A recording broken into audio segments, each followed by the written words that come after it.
नमस्कार दोस्तों, आपका स्वागत है आपके अपने YouTube channel job info medium में।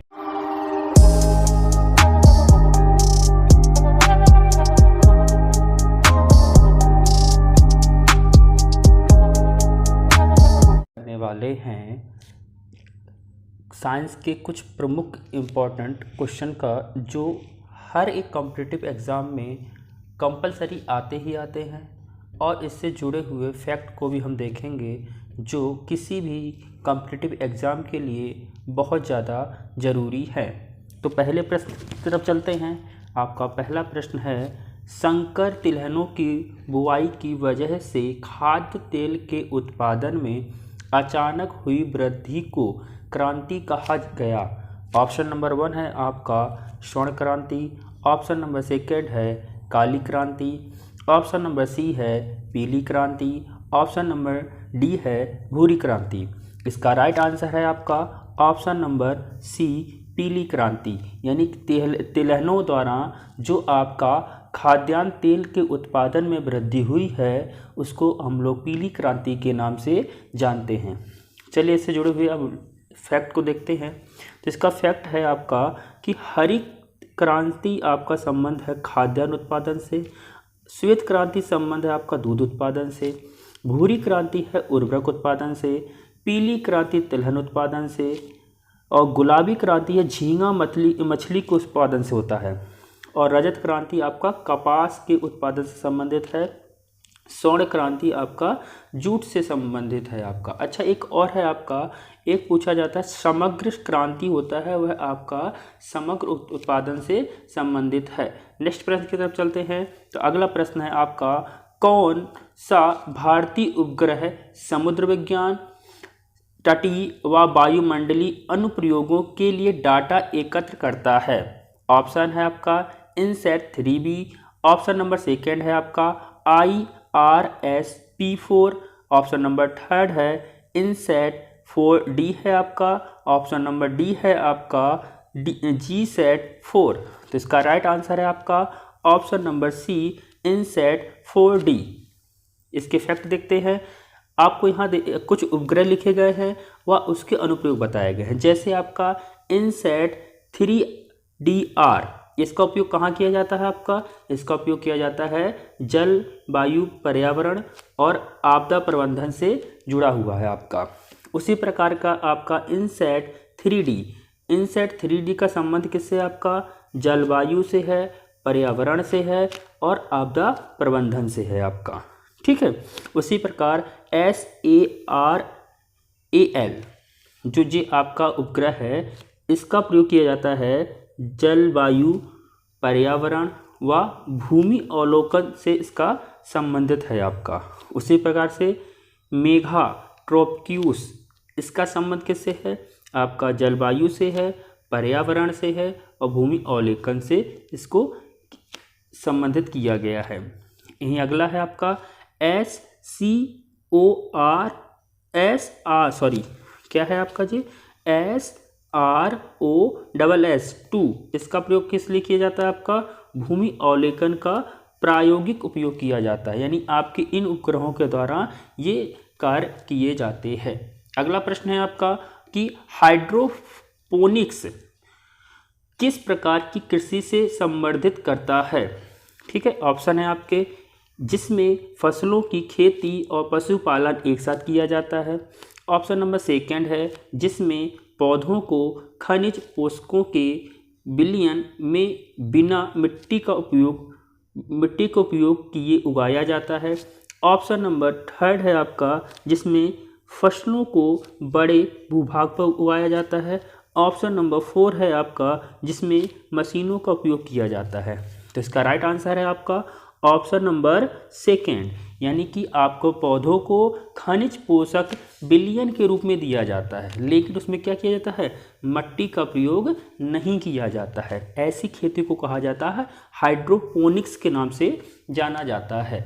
चलिए कुछ संबंधित कृषि देखते हैं आपका, जैसे एग्रोस्टोलॉजी, इसका प्रयोग कहाँ करते हैं हम लोग? घास का अध्ययन करने के लिए किया जाता है, यानी घासों का अध्ययन जो होता है वह किसके अंतर्गत किया जाता है? एग्रोस्टोलॉजी के अंतर्गत किया जाता है। अच्छा, एपीकल्चर कहाँ किया जाता है? ये बहुत इंपॉर्टेंट क्वेश्चन है, ये बहुत बार पूछा गया है। तो इसका उपयोग किया जाता है आपका मधुमक्खी पालन में किया जाता है। अच्छा, मधुमक्खी पालन से हमें कब क्या प्राप्त होता है? हमको शहद प्राप्त होता है। तो शहद का व्यापारिक स्तर पर हम अगर उत्पादन करना चाहेंगे तो हम एपीकल्चर का आपका पालन करते हैं आपका। अच्छा, आगे बात करते हैं ओर्बोरिकल्चर। ओर्बोरिकल्चर क्या होता है? यह आपका विशेष प्रकार के वृक्ष व झाड़ियों का से संबंधित होता है। अगला है आपका पेलियोबॉटनी। तो पेलियोबॉटनी आपका संबंध किससे है? आपका यह कृषि जिसमें संरक्षण और आपका संवर्धन भी शामिल किया जाता है। यानी कि कृषि के साथ साथ आपको क्या किया जाता है? संरक्षण भी किया जाता है और उसका संवर्धन किया जाता है, यानी उनकी वृद्धि भी की जाती है। अच्छा, फ्लोरिकल्चर किससे होता है? तो फ्लोरिकल्चर संबंधित होता है पौधों के जीवाश्म का अध्ययन किया जाता है आपका। और हम क्या करते हैं इसके साथ साथ आपका व्यापारिक स्तर पर फूलों की कृषि की जाती है। यानी कि हमें अगर आपका व्यापारिक रूप से फूलों का खेती करना तो किससे संबंधित होगी? आपका फ्लोरिकल्चर से संबंधित होगी। अगला है ओलेरीकल्चर। ओलेरीकल्चर किससे संबंधित है? आपका कि जमीन पर फैलने वाले सभी प्रकार के सब्जियों की कृषि होती है। यानी कि जो आपके ज़मीन पर फैल करके जो सब्जियां होती हैं उनको क्या कहा जाता है? ओलेरीकल्चर के अंतर्गत रखा जाता है। अच्छा, इसके साथ एक और है आपका सिल्वीकल्चर। सिल्वीकल्चर क्या होता है? इसमें आपका वनों का संरक्षण व संवर्धन, यानी कि वनों को क्या करना है? आपको सुरक्षित करना है और उनको कैसे बढ़ाना है, वह किसके अंतर्गत हम लोग पढ़ते हैं? आपका सिल्वीकल्चर के अंतर्गत पढ़ाई करते हैं। तो यहाँ पे आपके जितनी भी आपका जी कृषि से संबंधित शाखाएं हैं जी आपका किसी न किसी पेपर में जरूर पूछी जाती हैं। तो इसको अच्छे से आप तैयार कर लीजिएगा। अगले प्रश्न की तरफ चलते हैं। तो अगला प्रश्न है, निम्नलिखित में से किस उपकरण का उपयोग रासायनिक ऊर्जा को विद्युत ऊर्जा में रूपांतरित करने के लिए किया जाता है? तो ऑप्शन है आपका मोमबत्ती, ऑप्शन सेकंड है आपका electric motor, option number third है आपका प्रकाशिक सेल, ऑप्शन नंबर 4 है बैटरी। तो इसका राइट आंसर होगा आपका ऑप्शन नंबर 4 बैटरी, क्योंकि बैटरी के अंदर आपका क्या रासायनिक पदार्थ भरा जाता है जिससे आपका विद्युत का उत्पादन होता है। अच्छा, एक आपसे क्वेश्चन पूछते हैं कि जो बैटरियां होती हैं उसमें सबसे अधिक किस अम्ल का प्रयोग किया जाता है? तो आपको यहाँ ध्यान रखना है कि जो आपका H2SO4 है, H2SO4 मतलब सल्फ्यूरिक अम्ल, सल्फ्यूरिक अम्ल का प्रयोग हम लोग क्या करते हैं? बैटरी के अंदर किया जाता है या इसका प्रयोग करते हैं शुष्क बैटरी में, आपका ड्राई सेल्स में जो होती हैं। अगले इसका देखिए व्याख्या देखते हैं। तो डायनमो, यहाँ जी आपके सारे बहुत इंपॉर्टेंट क्वेश्चन हैं आपके। देखिए डायनमो का किस में प्रयोग किया जाता है? डायनमो का प्रयोग किया जाता है जो यांत्रिक ऊर्जा होती है उसको विद्युत ऊर्जा में बदलने के लिए। ध्यान रखना, यांत्रिक ऊर्जा की बात की जा रही है, तो यांत्रिक ऊर्जा को विद्युत ऊर्जा में बदलने के लिए डायनमो का प्रयोग किया जाता है।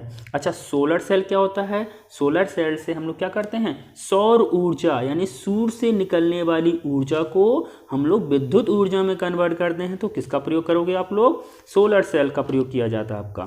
अच्छा, ट्यूबलाइट क्या होती है? ट्यूबलाइट होती है जो विद्युत ऊर्जा होती है उसको प्रकाशीय ऊर्जा में प्रयोग किया जाता है। यानी जितनी प्रकार की हमारे घर पे लाइटें लगी रहती हैं उसमें क्या होता है? पहले विद्युत का संचार होता है, फिर उससे प्रकाश निकलता है। तो वह सब किसके अंतर्गत आ जाएंगी? आपकी ट्यूबलाइट के अंतर्गत आ जाती हैं। वहीं बात करते हैं विद्युत सेल का। तो विद्युत सेल क्या है आपका? विद्युत सेल में रासायनिक ऊर्जा का विद्युत ऊर्जा में प्रयोग किया जाता है, यानी परिवर्तन किया जाता है। ही आपको हमने पीछे क्वेश्चन पूछा था। अच्छा, लाउड स्पीकर में होता है जो विद्युत ऊर्जा होती है उसको ध्वनि ऊर्जा में परिवर्तित किया जाता है। ठीक है, चलते हैं अगले प्रश्न की ओर। अगला प्रश्न है, एक पेटावाइट के डैश के बराबर होता है? ऑप्शन है आपका 1024 किलोबाइट के, 1024 गीगाबाइट के, 1024 मेगाबाइट के, 1024 टेराबाइट के। इसका राइट आंसर होगा आपका ऑप्शन नंबर डी, यानी कि एक पेटाबाइट आपका 1024 टेराबाइट के बराबर होता है। चलिए इसमें कुछ फैक्ट देखते हैं इसके। अगर हम कहेंगे 1024 बाइट का तो आपका 1 किलोबाइट बनता है। यानी अगर आपको 1 किलोबाइट इकट्ठा करना है तो 1024 बाइट को कलेक्ट करना होगा आपका, ठीक है। उसी प्रकार से 1024 किलोबाइट मिलकर आपका 1 मेगाबाइट बनाते हैं, और 1024 मेगाबाइट मिलकर के 1 गीगाबाइट बनाते हैं, और 1024 गीगाबाइट मिलकर 1 टेराबाइट बनाते हैं, और 1024 टेराबाइट मिलकर 1 पेटाबाइट बनाते हैं। उसी प्रकार 1024 पेटाबाइट मिलकर 1 हेक्साबाइट बनाते हैं, और 1024 हेक्साबाइट मिलकर के आपका 1 जेटाबाइट बनाते हैं। उसी प्रकार 1024 जेटाबाइट मिलकर 1 योटाबाइट बनाते हैं, ठीक है। तो हमने आपसे पूछा था कौन सा, टेराबाइट पूछा था। टेराबाइट वाला आंसर आपका ये था। 1 पेटाबाइट मिलकर क्या 1024 टेराबाइट का फॉर्मेशन करते हैं। ध्यान रखिएगा, इससे क्वेश्चन आपका एनटीपीसी में आपका कई बार पूछा गया है। ध्यान रखिएगा, और ग्रुप डी का जो एग्जाम चल रहे हैं उसमें भी ये क्वेश्चन पूछे जा रहे हैं आपके, ठीक है। चलिए अगले प्रश्न की ओर चलते हैं। अगला प्रश्न है आपका, भारत सरकार द्वारा ईमेल, आउटबाउंड डायलिंग, एसएमएस संदेशों के माध्यम से भारतीय नागरिकों से संपर्क करने हेतु प्रयोग की जाने वाली इलेक्ट्रॉनिक प्रणाली क्या कहलाती है। ऑप्शन नंबर 1 है आपका ई ऑफिस, ऑप्शन नंबर 2 है ई संपर्क, ऑप्शन 3 है ESMIPS, option number D E greeting. तो इसका राइट आंसर है आपका ऑप्शन नंबर बी, ई संपर्क द्वारा क्या करते हैं, हम अपने भारतीय नागरिकों से संपर्क किया जाता है। चलिए व्याख्या देखते हैं। इसमें आपके कुछ शॉर्ट फॉर्म दिए गए हैं, उसके फुल फॉर्म दिए गए हैं जी। आपका कंप्यूटर से संबंधित क्वेश्चन और पेपर में बहुत बार आया हुआ है जी आपका। जैसे आपका डीवीडी है, डीवीडी का फुल फॉर्म क्या होता है, डिजिटल वीडियो या वर्साटाइल डिस्क बोला जाता है आपका।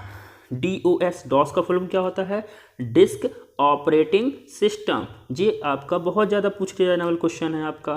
जैसे BSNL है, BSNL का फुल फॉर्म क्या होता है आपका, भारत संचार निगम लिमिटेड होता है आपका। उसी प्रकार CD का फुल क्या होता है, कॉम्पैक्ट डिस्क होता है आपका। और BIOS ये आपका बहुत बार पूछा गया क्वेश्चन है आपका।